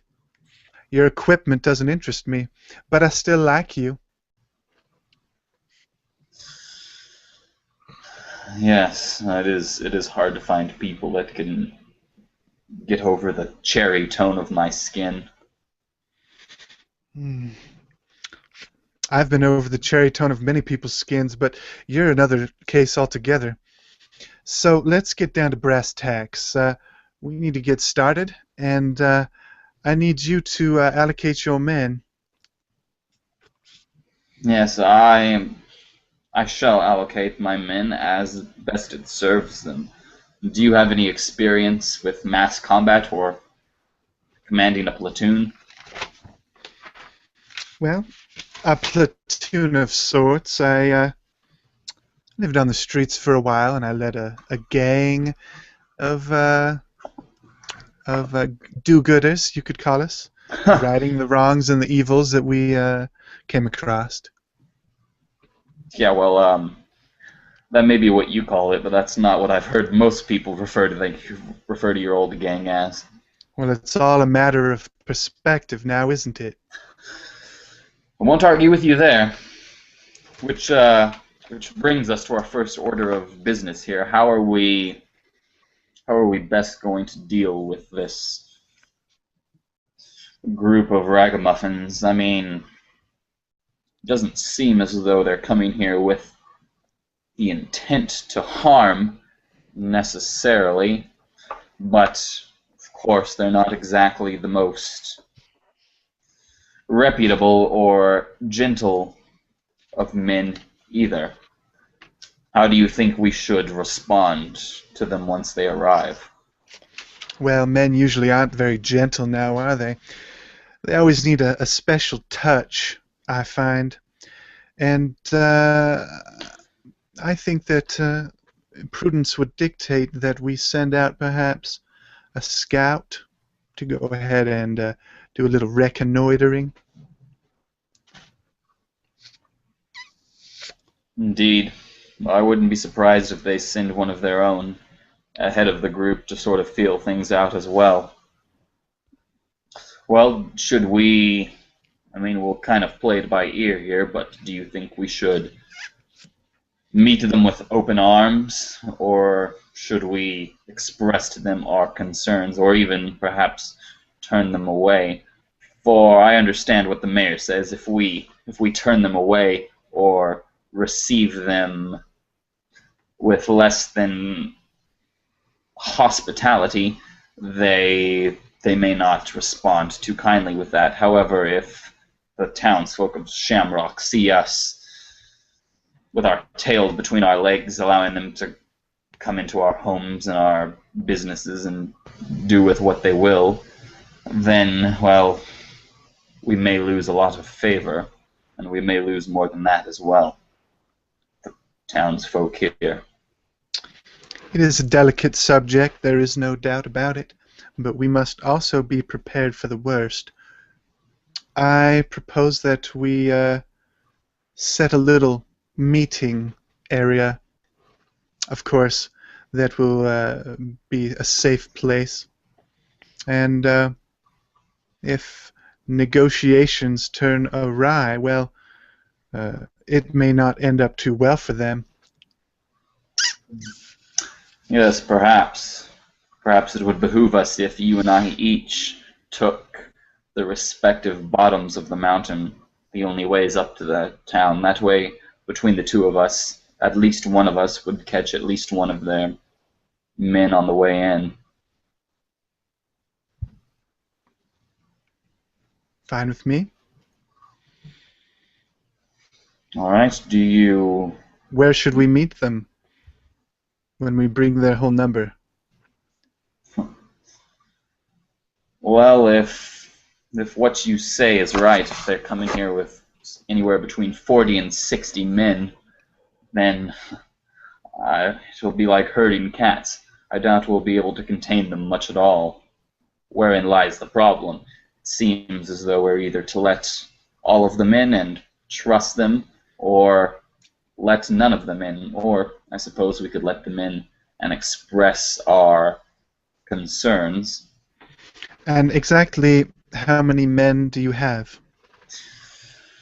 Well, enlisted in the Guard right now, there's about 3 dozen, give or take. But, like I said last night, a little under half of those have never even really wielded a weapon in any actual combat, just their training. Of course, there are Yes, a few... That's good, but they don't know that, so we stick a weapon in each of their hands, and it's as good as having a fighter. Yes, well, at least for show. Obviously, I'd like to shed as little... Most of combat and battle is show. And if we can use our numbers to prevent any sort of altercation, then all the better. Indeed. Well, do you think it would be best if you met them on your own, or do you wish to have one of the Guard with you just in case? We'll let them come here of their own accord. But first we'll go meet them with an advanced scout, and it won't be me. Send one of your lieutenants, doesn't matter who.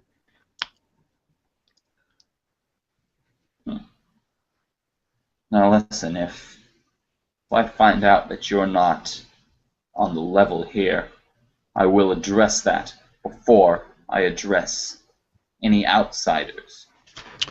And she leans forward, and her eyes just like bore through you. Or you could go out to meet them yourself, if you think that's the wiser option. I've laid my life down for this city more times than you could count on all your fingers and toes, and I would do it again, and I will do it again. However, I don't wish to do it alongside people that will stab me in the back, that will make us lose everything that we've worked so hard to gain and to control and to keep. We'll not lose that just so you can sell a couple of your drunken friends a few sticks of dynamite. Calm yourself. I always keep my word. Let's seal this deal with a kiss. And she leans forward and gives you like the gentlest kiss on your cheek, and leaves a little bit of pink lipstick behind.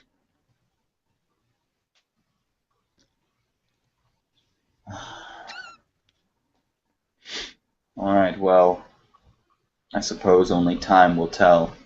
I've said what I need to say, and that's that.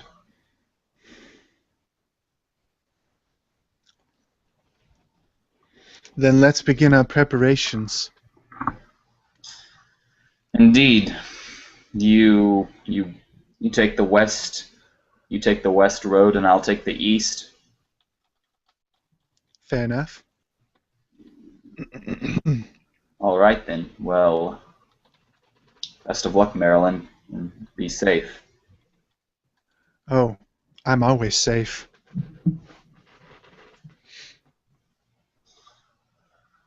All right, and I think we will end the session there for tonight. So thank you for playing, you guys. People in the future or in the present for when you're watching this, thanks for watching, and I hope you enjoyed it. Thanks for watching, guys.